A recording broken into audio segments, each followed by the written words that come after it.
Shalom, selamat malam teman-teman rekan-rekan sekalian. Pada Rabu malam hari ini saya menyapa kembali untuk kita recovery, ngopi bareng di rumah saja.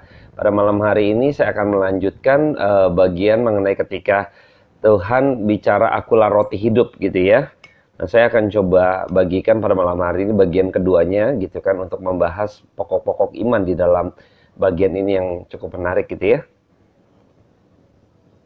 Seperti biasa saya ditemani oleh kopi cappuccino. Teman-teman juga boleh berbagian di dalam ruang yang ada di rumah teman-teman sekalian dan juga suasana yang santai.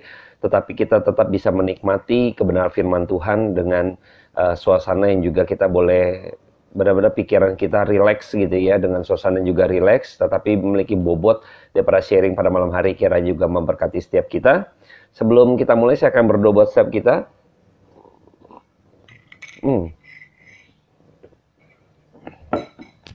Baik, saya akan berdoa.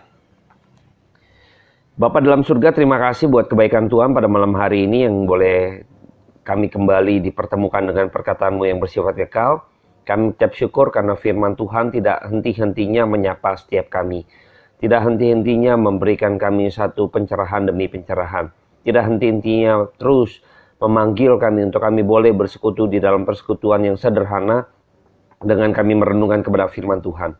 Berbicara atas hati dan pikiran setiap pribadi lepas pribadi kami yang ada di rumah saja.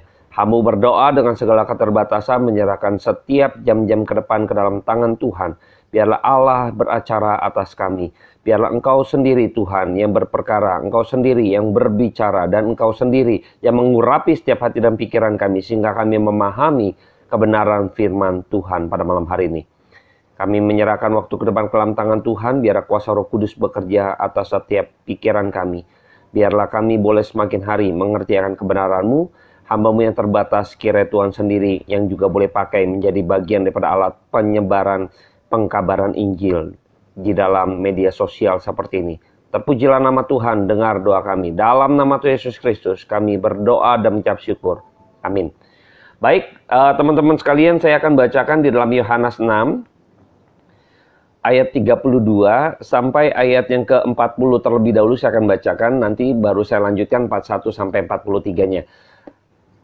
Maka kata Yesus kepada mereka, "Aku berkata kepadamu, sesungguhnya bukan Musa yang memberikan kamu roti dari surga, melainkan Bapakku yang memberikan kamu roti yang benar dari surga.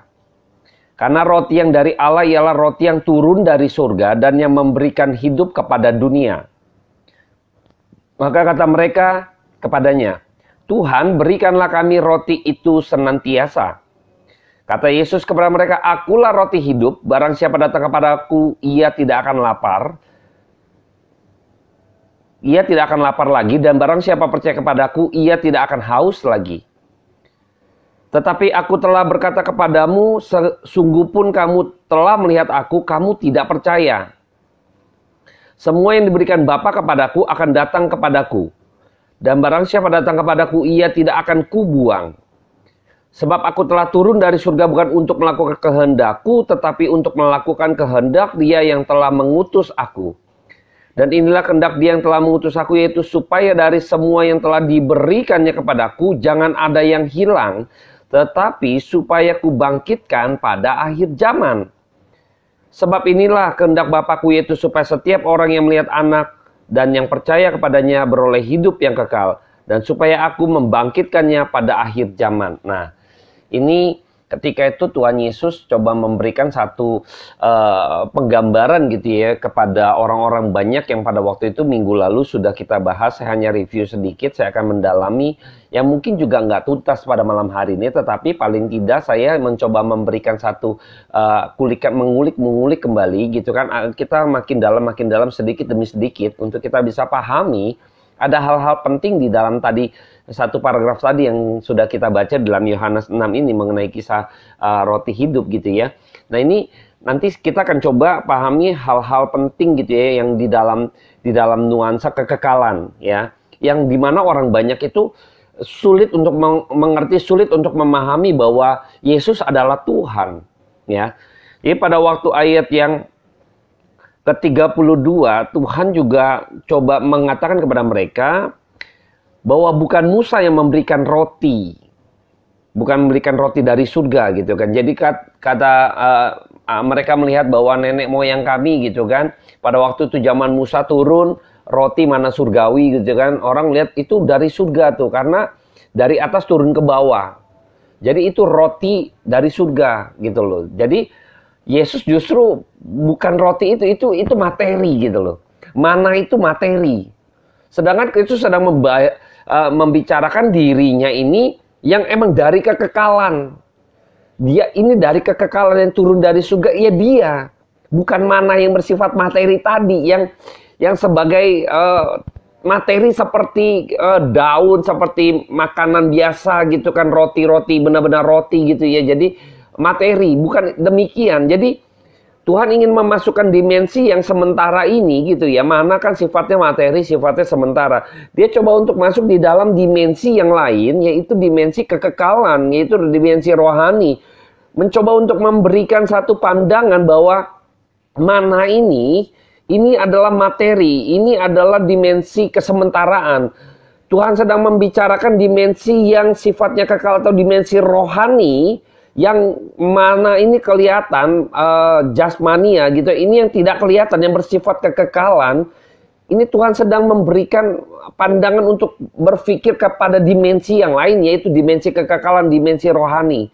Ini sangat sulit bagi Tuhan Yesus untuk membicarakan kepada mereka. Karena secara manusia, tentu kita juga sebagai manusia, kita seringkali ketika Tuhan ajak gitu ya, untuk kita berpikir di dalam misalnya renungan kebenaran firman Tuhan gitu ya, seringkali kita sulit sekali untuk memahami hal-hal yang bersifat kekal. Tetapi justru itulah sebenarnya Kristus, Alkitab ini ditulis untuk kita memahami sesuatu yang bersifat kekal, bukan untuk yang bersifat sementara gitu kan. Walaupun ada hal-hal yang bersifat sementara. Misalnya ketika Tuhan mengatakan bukan hidup dan bukan dari roti saja, kita bicara ada materi juga, kita ada kebutuhan secara materi. Itu kita nggak sangkal gitu loh. Kita juga butuh makanan gitu kan, secara jasmani manusia, Anda dan saya butuh makanan. Tetapi ada hal yang lebih penting, melainkan dari setiap perkataan yang keluar dari mulut Allah, yaitu perkataan firman, yaitu Alkitab itu sendiri, perkataan Allah. Jadi ada dimensi lain yang kita harus juga pikirkan itu. Nah, saya coba untuk pada malam hari ini saya tahu kita juga mungkin bagian dari orang banyak ini yang sulit sekali untuk mengerti, memahami. Tetapi pada malam hari ini saya berusaha untuk Anda dan saya mengetahui bahwa unsur kekekalan yang Tuhan sampaikan kepada setiap kita, itu juga ada pekerjaan Roh Kudus. Sehingga kalau Anda dan saya pada malam hari ini, jikalau Anda dan saya mengerti, dan kita mencoba meletakkan pemikiran kita, lalu kita coba menyediakan diri kita untuk kita benarkan, renungkan untuk dan memikirkan hal-hal yang bersifat kekal tadi. Dan itu adalah kuasa Roh Kudus. Karena secara manusia tentu Anda dan saya akan memikirkan hal-hal yang bersifat materi dan yang kelihatan. Seringkali kita nggak mau membicarakan sesuatu yang nggak kelihatan gitu ya, yang apalagi berbau kekal supranatural gitu ya, udah di luar dari jangkauan manusia lah, kira-kira seperti itu gitu kan. Karena memahami Tuhan, memahami Allah itu hal-hal yang supranatural gitu loh. Nah, saya coba akan sampaikan lagi. Pada waktu itu Tuhan Yesus coba memberikan satu pandangan, karena mereka juga nenek moyang mereka kan keturunan-keturunan mereka itu tahu nenek moyang mereka Musa, Nabi Musa itu melakukan hal yang demikian, lalu mereka diceritakan gitu kan. Lalu ketika itu mereka tidak melihat pada waktu mereka diceritakan, mereka tahu kisah itu, mereka paham pada waktu itu diceritakan oleh nenek moyang mereka, dari bapak mereka, orang tua mereka, bapak punya bapak gitu kan. Jadi mereka diceritakan turun temurun, lalu mereka tidak bisa melihat dimensi yang lain yang sebenarnya itu yang lebih penting, dimensi yang tidak kelihatan tadi, yaitu Tuhan sedang menyatakan, akulah roti hidup itu gitu loh. Aku nih yang datang dari surga gitu. Jadi dia adalah Allah yang berinkarnasi dari surga turun ke dalam dunia ini. Dia itu adalah Allah, itulah Yesus Kristus. Makanya dikatakan bahwa aku nih yang turun dari surga, akulah roti hidup. Barang siapa yang percaya kepadaku tidak akan lapar, tidak akan haus lagi. Mereka akan memperoleh hidup yang kekal.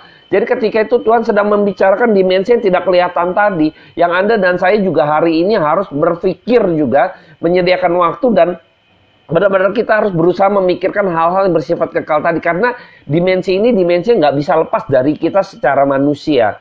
Karena manusia diciptakan ada sesuatu yang kelihatan, ada sesuatu yang juga tidak kelihatan. Yang kelihatan unsur jasmani, yang tidak kelihatan ini rohani.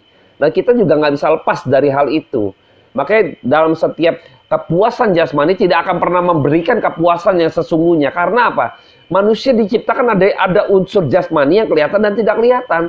Tidak seperti binatang gitu yang hanya makan materi-materi gitu kan. Lapar dia makan cari mangsa gitu kan. Kenyang tidur gitu kan. Musim kawin dia kawin gitu kan. Selesai hidupnya. Ceritanya cuma itu doang. Dia tidak memikirkan itu Tuhan seperti apa ya. Saya nggak boleh makan teman saya atau anak saya ya kan dosa gitu kan. Saya nggak boleh sembarangan kawin gitu kan. Saya nggak boleh sembarangan gitu ya. Ini dosa lain sebagainya. Binatang nggak pernah memikirkan hal itu, teman-teman. Binatang itu nggak pernah memikirkan hal-hal yang bersifat demikian. Hanya Anda dan saya yang memikirkan hal-hal demikian. Kenapa? Karena kita diciptakan dari unsur yang kelihatan dan tidak kelihatan. Tadi ada unsur itu dalam diri kita. Maka inilah mengapa Anda dan saya tidak akan pernah dipuaskan di dalam kehidupan kita nih. Seberapapun banyaknya harta Anda, seberapapun hebatnya Anda gitu, seberapapun tingginya Anda, seberapapun berkuasanya manusia, tidak akan pernah puas gitu kan. Akan merasa kosong, hampa, karena ada roh yang bersifat rohani yang nggak kelihatan, yang nggak pernah dipuaskan gitu loh. Jadi nggak pernah dipikirkan kehidupannya ini. Jadi ketika kita hanya memikirkan yang di luar saja yang kelihatan tadi, akan tetap merasa hampa dan kosong pasti kalau kita tidak pernah memikirkan kehidupan rohani kita. Kita tidak pernah bergumul untuk memikirkan perkara-perkara yang bersifat kekal tadi. Yaitu apa? Kerohanian tadi. Unsur-unsur kekekalan. Oh iya ya, bagaimana sekarang saya sudah menjadi orang percaya, orang Kristen, lalu saya harus memahami, mengenal Kristus seperti apa, bagaimana Kristus yang seperti apa, yang harus kita selami, apa maksud daripada kebenaran firman Tuhan yang boleh ditulis gitu kan, terutama di dalam ayat ini, apa maksud Tuhan gitu ya. Bagaimana ketika Tuhan pada waktu itu mereka yang berbondong-bondong itu yang makan begitu kenyang gitu ya. Mereka melihat yang kelihatan, mereka lapar, mereka dikenyangkan gitu kan. Tuhan coba mengajak mereka untuk masuk ke dimensi yang lainnya, itu kekekalan, bicara bahwa dia harus percaya kepada Yesus yang diutus daripada Allah. Dialah Allah, dialah roti hidup yang sesungguhnya. Kristus sedang mau mengisi bagian yang rohani. Ketika dia sudah dipuaskan hal yang jasmani, maka Tuhan Yesus ingin mengisi hal yang bersifat rohani tadi. Nah ini nggak mudah ya. Makanya kenapa Anda dan saya, jikalau ada misalnya kebenaran firman Tuhan itu, mengapa harus ada unsur pengajaran? Kenapa? Karena emang harus diajarkan gitu loh. Jadi kita nggak boleh beriman membabi buta gitu kan. Lalu untuk menyenangkan, memanipulasi emosi kita, tanda petiknya kita menyembah Tuhan dengan alunan musik yang begitu luar biasa, sepertinya dalam nih menyembah gitu kan. Seperti ayo resapi setiap liriknya, kita confess gitu kan. Kita perkatakan lagi, kita perkatakan kebenaran firman Tuhan, kita perkatakan itu. Kalau Anda dan saya hanya demikian, lalu Anda membangun emosi, lalu Anda membangun pribadi Anda dengan kata-kata Anda gitu kan, sedang membangun dirimu sendiri gitu kan, untuk mengerti kebenaran firman Tuhan, confess terus, menyembah terus, itu nggak akan membuat Anda dan saya bertambah mengerti kebenaran firman Tuhan. Kalau Anda dan saya tidak mempelajari kebenaran firman Tuhan, bagaimana mungkin gitu loh. Jadi kita jangan bodoh, jadi jangan jadi orang percaya yang bodoh gitu, yang gampang ditipu. Tidak, maka kita harus belajar. Seringkali saya hanya melihat gitu ya, hanya menyimpulkan gitu kan. Mungkin ada teman-teman yang nggak senang gitu kan dengan kesimpulan ini. Tapi saya memperhatikan, bagaimana mungkin saya mengerti kebenaran firman Tuhan, apa yang mau Tuhan sampaikan untuk saya mengerti di dalam kebenaran firman Tuhan. Tetapi saya tidak pernah mempelajari hal demikian. Perkataan Allah saya nggak pernah pelajari. Lalu saya hanya mengandalkan gitu ya. Misalnya suara saya yang merdu, lalu saya menyembah dia. Saya angkat satu pujian yang mungkin pujian ini adalah pujian yang nomor paling wahid lagu rohani misalnya gitu ya. lalu saya coba menyembah, saya bermain alat musik misalnya tertentu karena saya punya skill, lalu saya menyembah Tuhan, saya langsung dapat mengerti kebenaran firman Tuhan. Nonsen. Janganlah demikian, teman-teman. Saya berharap kita tidak demikian. Saya berharap kita iman Kristen ini nggak pernah Tuhan ini mematikan logika kita untuk berpikir gitu loh. Saya sudah pernah sampaikan iman dan logika gitu kan, logika dan iman gitu nggak boleh saling membunuh gitu kan, tetapi di mana ketika iman dan logika itu justru bersinergi untuk kita memahami kebenaran firman Tuhan di sisi daripada kebenaran firman Tuhan, yaitu Allah sendiri. Nah, pada waktu itu Tuhan Yesus juga nggak mematikan logika mereka. Oke, kalian kan tahu nenek moyang kamu Musa gitu ya. Oke, kamu tahu sejarah itu, kamu tahu cerita itu, tapi saya kasih tahu kamu sesungguhnya makna daripada mana surgawi tadi, yang roti yang dari surga yang kamu mungkin diceritakan daripada Musa, daripada nenek moyang kamu, dari papa mama kamu, turun-temurun, semua sampai sekarang ke kamu. Oke, sekarang saya ceritakan, lalu saya jelaskan. Ini loh yang maksudnya loh. Ini loh, bayangkan, Sang Firman itu sendiri sekarang turun dan datang menceritakannya sesuatu yang benar itu. Karena dia sendiri Sang Firman. Ini kan firman Tuhan, kita baca nggak ngerti misalnya gitu kan. Lalu ketika itu Sang Firman itu sendiri datang, kebayang nggak gitu ya? Waduh, ini mereka sebenarnya mendapat anugerah yang besar. Anda dan saya juga, waduh ini bayangkan ya, orang penulis buku misalnya ya, waktu menulis buku, lalu si penulis buku ini datang yang menjelaskan kepada kita, yang mengajarkan kepada kita, harusnya kita lebih mengerti. Jadi kita nggak mungkin gitu loh, maksudnya mengerti firman Tuhan lewat memanipulasi emosi kita lewat pujian rohani sekalipun, teman-teman. Bukan berarti saya tidak suka menyembah Tuhan lagu-lagu rohani ya, tidak. Maksud saya untuk mengerti kebenaran firman Tuhan, janganlah Anda memanipulasi emosi, memanipulasi dengan perkataan-perkataan membangun emosi demikian, lalu Anda pikir Anda bisa mengerti firman Tuhan.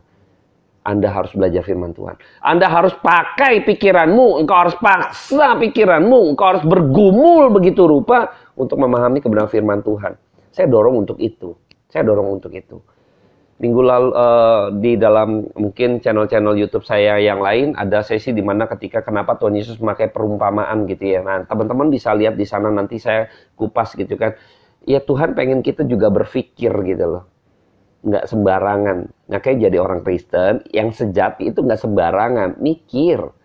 Anda dan saya mau jadi misalnya dokter aja kan nggak dapat, kita bukan mau jadi dokter yang hanya ijazah saja gitu kan, hanya gelar saja kan, tentu tidak mau kan. Anda juga pasti diuji, Anda tentu pasti juga diajar, dan Anda juga harus belajar gitu loh, baru Anda bisa mendapatkan gelar itu gitu loh. Jadi nggak sembarangan. Anda jangan di mahasiswa kalau yang hanya sekedar lulus gitu kan, yang sembarangan. Saya sih nggak mau yang demikian ya. Saya berharap Anda dan saya juga jadi orang Kristen bukan karena ijazah saja, misalnya surat baptis saja, keanggotaan gereja saja gitu kan. Hanya demikian. Anda sebenarnya nggak ngerti kebenaran firman Tuhan dan Anda nggak mau belajar firman Tuhan, itu saya pertanyakan lah. Kalau misalnya Anda dan saya terus percaya kepada Tuhan lalu sudah dibaptis segala macam gitu kan, terus nggak mau belajar firman Tuhan, itu saya balik tanya pertobatan orang seperti itu gitu ya. Kembali kepada kebenaran firman Tuhan bahwa Tuhan begitu ingin menyampaikan untuk membawa mereka dari dimensi satu ke dimensi yang lain, dari dimensi yang tidak yang terlihat, membawa kepada pemikiran yang dimensi yang tidak terlihat, sulitnya setengah mati. Tapi kebenaran firman Tuhan ini memberikan kepada kita pandangan bahwa, saya akan bacakan nih gitu ya. Pada waktu itu Tuhan mengatakan, akulah roti hidup gitu loh. Wah, ini mereka sudah mikir gitu kan. Ini sedang dikontraskan antara yang tadi mana surgawi. Dia jelaskan, ini loh roti hidup. Aku diutus Allah, Allah yang berinkarnasi, turun sekarang. Aku roti hidup. Nah, Kristus sedang memberitahukan ini yang kelihatan mana toh, yang kamu lihat nih mana, ya kan? Oke, ini mana, ya kan, yang kelihatan, yang sementara sifatnya maksudnya gitu. Oke, nah saya bawa kamu nih, yang bersifat kekekalan, yang bersifat rohani, yang saya nih roti hidup nih, ini loh Allah loh, Allah yang nggak kelihatan tadi untuk yang rohani maksudnya. Nah sekarang saya hadir yang kelihatan. Ini roti nih, saya juga kelihatan. Saya nyata, real saya. I am real gitu loh. Saya benar-benar ada. Jadi bukan nggak kelihatan sama-sama transparan apa nggak kelihatan gitu, hanya sosok angin misalnya gitu, tidak. Kelihatan juga, tapi saya bersifat kekal, yaitu Allah. Saya inilah Allah itu yang kamu selama ini memandang bahwa mana dari surga yang Tuhan bilang akan roti hidup itu, ini sebenarnya saya. Kelihatan loh, saya real, saya nyata, saya diutus dari Allah. Nah ini sedang menyampaikan kepada mereka, wah ini sulit sekali gitu ya. Tetapi Tuhan Yesus juga menyampaikan kepada mereka hal-hal begini. Ini hal-hal juga mencengangkan kita dan juga kita bersyukur yang sudah mengerti ya. Saya akan bacakan buat setiap kita di ayat 36. Tetapi aku telah berkata kepadamu, sungguh pun kamu telah melihat aku, kamu tidak percaya ya. Mereka sudah lihat dan mereka nggak percaya. Ayat 37. Semua yang diberikan Bapa kepadaku akan datang kepadaku. Ya, dan datang kepadaku, dan barang siapa datang kepadaku, ia tidak akan kubuang. Jadi di dalam kekekalan ini, makanya nih, ini umat pilihan nih, di dalam kedaulatan Allah. Semua yang diberikan Bapa kepadaku akan datang kepadaku, dan barang siapa datang kepadaku, ia tidak akan kubuang. Ayat berikutnya, 38. Sebab aku telah turun dari surga bukan untuk melakukan kehendakku, tetapi untuk melakukan kehendak Dia yang telah mengutus aku. Jadi Tuhan datang bukan untuk atas dirinya sendiri, tapi kehendak Bapa. Sebagai yang mengutus gitu loh. Yesus sebagai orang yang diutus, yang taat kepada kehendak Bapa yang mengutus. Nah ini yang menarik ketika Anda dan saya, kalau Anda dan saya bisa datang kepada Yesus, itu karena Bapa yang sudah berikan. Jadi misalnya gini, di dalam kekekalan, manusia kita belum lahir gitu kan, kita belum tahu apa-apa, di dalam kedaulatan Tuhan lah gitu kan. Nah kayak Rasul Paulus pernah berkata demikian, sejak dari kandungan ibuku gitu kan, sudah dipilih gitu ya. Jadi artinya, kita kan nggak tahu waktu anak ini lahir, dia penjahat kah, dia nanti menjadi perampok kah, mungkin menjadi pejabat yang nggak benar gitu kan nggak tahu gitu kan. Atau menjadi sesuatu yang mungkin dia menjadi seorang nabi gitu kan, wah jadi dipilih gitu kan nggak ada yang tahu gitu ya. Maka di dalam kekekalan, di dalam kedaulatan Allah, Allah sudah memilih gitu loh. Ada umat pilihan disebutnya, misalnya A, B, C, dan D gitu ya. Misalnya Andi, misalnya Budi, Charlie, Denny, dan Eni misalnya gitu ya. Nah ini yang disebutin namanya, ini hanya asumsi saja ya. Jadi yang lima orang ini di dalam kekekalan gitu kan, mereka belum tahu apa-apa juga, entar gedenya seperti apa. Tuhan sudah pilih nih A, B, C, D, E tadi. Nah Tuhan Yesus datang turun diutus sama Bapa. Untuk apa? Nih, misinya nih, mencari yang hilang gitu ya. Mencari yang hilang, umat pilihannya itu A sampai E tadi. Yang sudah ditentukan di dalam kedaulatan Allah, maka Kristus cari. Dan ini akan datang, A sampai E ini akan datang kepada Kristus. Seperti domba ini yang hilang gitu kan di tengah-tengah dunia, maka Yesus Kristus turun sebagai gembala, dia mencari yang hilang. Nah karena ini adalah domba-domba yang sudah ditetapkan untuk kembali gitu ya, maka domba-domba ini juga mendengar gembalanya. Pada waktu gembalanya datang, gembala itu akan memanggil nama mereka dan domba-domba itu akan datang. Nah waktu mereka datang, dia sadar gitu loh bahwa ini ya, karena udah ada di dalam kedaulatan Tuhan, ada pemilihan Tuhan di dalam kedaulatannya gitu loh. Dan kita bersyukur kalau Anda dan saya sampai hari ini, lalu Anda boleh datang kepada Yesus Kristus, Anda boleh datang untuk percaya kepada Allah, Anda boleh datang, boleh percaya kepada Kristus adalah Tuhan, dan Anda boleh bersekutu dengan Tuhan, Anda mau mendengarkan kebenaran firman Tuhan, karena Allah yang di dalam kedaulatannya sudah tentukan itu buat kita. Maka inilah anugerah daripada Tuhan besar. Waduh. Tuhan gak akan buang tuh. Karena yang sudah diberikan Allah gitu kan, Tuhan gak buang. Gak ada yang hilang satupun di antara mereka. Yang Bapa sudah berikan kepada Kristus, dan Kristus dapatkan ini, ya mereka datang kepada Kristus gitu kan. Nah Tuhan gak akan buang. Tuhan akan jaga, Tuhan akan pelihara. Itu luar biasa. Ini janji di dalam kekekalan nih. Saya berharap Anda akan pahami ini. Betapa kita bersyukur menjadi orang percaya. Itu semua karena anugerah Tuhan. Kalau Anda dan saya nggak mempelajari begitu rupa, maka mungkin dalam hidup kita juga asal-asalan. Karena kita nggak berasa loh diselamatkan dengan, kita nggak berasa heran, kita nggak amazing gitu loh.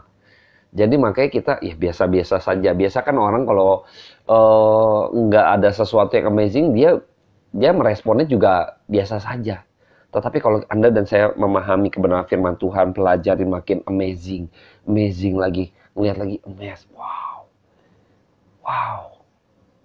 Hidup Anda dan saya pasti berubah, beda sekali. Saya yakin itu. Semakin Anda memahami sesuatu, Anda akan menghargai begitu rupa. Nah, ini saya cerita sedikit gitu ya. Ketika satu orang traveler ya, dia jadi suka travel lah, orang bilangnya adventure gitu kan. Suatu kali dia menemukan satu batu, lalu batu itu dia bawa pulang. Lalu waktu itu dia coba nih batu nih, dia coba cari tahu ya kan. Dia cari tahu, singkat cerita, lalu dia coba gosok gitu kan, tertentu segala macam. Lalu dia menemukan ada satu batu ini gitu kan, ada satu kilauan-kilauan tertentu. Jadi dia semakin melihat, wow, dia makin cari tahu lagi, dia tanya sana, tanya sini, dia searching segala macam, dia gosok lagi gitu kan untuk mengetahui ini batu tertentu dengan cara ini, dia lakukan itu. Lalu ketika dia mengetahui lagi, dikupas lagi, dia tahu batu itu, waduh, nggak taunya diamond. Waduh, ini dia menghargai banget. Nggak sembarangan naruh. Tadinya pada waktu dia pulang dari adventure, dia taruh aja sembarangan gitu. Begitu dia tahu, waduh, ini batu yang masih ada, belum digosok gitu ya. Dia nggak mau taruh sembarangan. Kenapa? Karena dia sudah tahu waktu dia pecahan begini, dia coba teliti yang ini gitu. Karena tahu diamond. Waduh. Dia nggak taruh sembarangan nih batu. Ada juga beberapa yang jamrut gitu kan dan sebagainya. Wadaw gitu kan. Wah, ini nggak bakalan sembarangan lagi taruh. Dia taruh di tempat dia, ditaruh di brankas dia. Nggak sembarangan. Jadi Anda dan saya juga harus mengerti hal-hal demikian. Semakin Anda mengerti gitu kan, mengetahui sesuatu yang makin tahu itu amazing gitu ya buat Anda dan saya. Anda akan benar-benar keep, Anda akan benar-benar jaga begitu rupa. Anda akan benar-benar menghargai itu, nggak sembarangan. Nah, saya berharap malam hari ini juga Anda dan saya mau belajar kebenaran firman Tuhan supaya Anda hidupnya nggak sembarangan ya. Ketika Tuhan Yesus mengatakan demikian bahwa supaya yang diberikan kepadaku gitu kan tidak akan kubuang, tidak ada satupun yang terbuang ya atau terlewatkan. Waduh, ketinggalan nih si E gitu kan, atau si A ketinggalan gitu kan. Nggak pernah. Karena di dalam kedaulatan Allah, janji Allah itu kekal. Jadi Allah nggak mungkin gagal gitu loh. Jadi Tuhan dalam pemeliharaannya Tuhan akan berikan itu. Jadi waktu Anda dan saya datang kepada Tuhan, adalah waktu Anda datang bersekutu dengan Tuhan dan mau belajar kebenaran firman Tuhan. Karena Tuhan yang panggil. Tuhan yang berikan kerinduan itu pekerjaan Roh Kudus gitu loh. Karena kita umat pilihan, maka orang yang diberikan kepada Bapa itu akan datang kepada Tuhan. Dan kita bersyukur loh kalau bisa datang kepada Tuhan. Aduh, ini amazing lah. Saya pernah bawakan di channel saya juga di channel YouTube yang lain, bisa cek di bagaimana pemeliharaan Tuhan atas umat pilihannya. Bagaimana ketika itu Tuhan Yesus berdoa untuk murid-muridnya, bahkan untuk setiap kita. Di dalam Yohanes 17, doa mengenai pergumulan Yesus Kristus. Pada waktu itu, Kristus harus mati dan akan naik ke surga gitu kan. Mati, bangkit, dan naik ke surga. Dan dia bergumul begitu rupa, berdoa untuk murid-muridnya dan setiap kita yang percaya oleh perkataan rasul-rasul. Jadi bisa kebayang nggak pemeliharaan Tuhan sampai demikian. Ya, Anda dan saya harus benar-benar mengerti, memahami kebenaran firman Tuhan dengan begitu rupa. Kekaguman kita akan kebenaran firman Tuhan, kekaguman kita bagaimana Allah mati buat hidup kita, akan membuat Anda dan saya meresponi anugerah Tuhan yang sudah Tuhan berikan kepada kita, akan berbeda sekali, akan lebih bertanggung jawab, akan membuat Anda dan saya makin bergairah untuk kita boleh menyelami, memahami kebenaran firman Tuhan, pokok-pokok iman, supaya Anda dan saya bertumbuh dalam pengenalan Tuhan, maka Anda dan saya akan terus menggali begitu rupa. Sampai jadi diamond tadi gitu ya, batu yang biasa. Karena kita tahu gitu kan, ada satu amazing kita akan sampai jadi memiliki nilai yang tinggi. Begitupun juga hidup Anda dan saya. Nilai kita menjadi nilai kekristenan yang tinggi ketika Anda dan saya memahami kebenaran firman Tuhan, maka terus kita mengasah diri, kita makin bertanggung jawab, kita mengasah memahami kebenaran firman Tuhan, meneliti kebenaran firman Tuhan, maka hidup kita mulai semakin hari semakin menata dengan baik sesuai dengan kebenaran firman Tuhan sehingga memiliki nilai yang tinggi. Dan saya berharap ini menjadi pemikiran pergumulan kita, inilah sasaran kita di dalam hidup yang sementara ini. Terus memikirkan yang bersifat kekal tadi. Akhirnya yang bersifat kekal tadi yang tidak kelihatan, begitu kita memahaminya, maka akan mempengaruhi hidup yang sementara kita ini, yang kelihatan tadi. Maka kita hidup memiliki nilai yang tinggi. Wah, ini luar biasa gitu ya. Dan saya mau malam hari ini, Anda dan saya gumulkan itu. Anda akan menjadi nilai yang tinggi, kita memiliki nilai yang tinggi dalam hidup kita yang sementara ini. Ketika Anda tahu dan paham anugerah daripada Tuhan, betapa besarnya, betapa dahsyatnya, betapa hebatnya, Anda makin kagum. Anda akan hidup memiliki nilai yang lebih tinggi. Anda akan menuntut dirimu untuk lebih aware, untuk lebih benar-benar bertanggung jawab. Saya berharap malam hari ini, kebenaran firman Tuhan yang boleh kita dengar pada malam hari ini, mungkin saya akan lanjutkan di next week gitu ya. Poin-poin yang dimana akhirnya mereka ini bersungut-sungut gitu kan. Jadi mereka masih belum bisa melihat hal demikian. Saya akan bacakan di ayat 41 sampai 43. Demikian firman Tuhan.